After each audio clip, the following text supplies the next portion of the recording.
Pour les bâtiments énergie positive, en fait, le BIM, ça permet d'être beaucoup plus précis en fait, et d'être plus sûr dans nos calculs, parce qu'on va faire des calculs, donc là je vais parler sans le BIM, on va faire des calculs qui peuvent varier en fait, on va calculer ce qui se passe dans un certain endroit du bâtiment, et en essayant de régler une erreur qui se passe à un autre endroit, en fait, on va influer sur les résultats de l'espace précédent,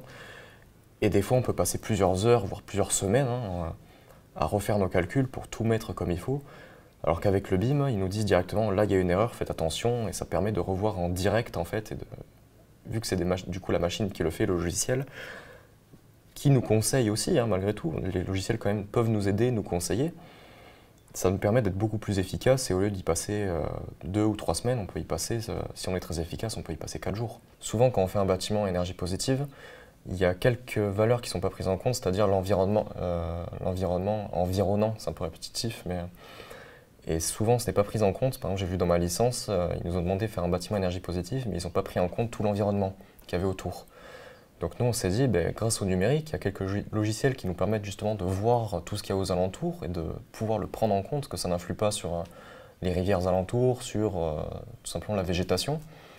Et donc du coup, le numérique, ça permettrait vraiment de pouvoir simplifier ça et de pouvoir le prendre en compte dans la moindre petite étude. Parce que c'est quand même quelque chose qui est très important malgré tout, l'environnement. Ces logiciels justement nous permettent de voir ce qui va être relâché, s'il y a des rejets, dans les rivières et de pouvoir faire des tests, voir si la rivière va être du coup polluée. Le but c'est de l'éviter au maximum, et ça nous permet de le visualiser et de le prévoir.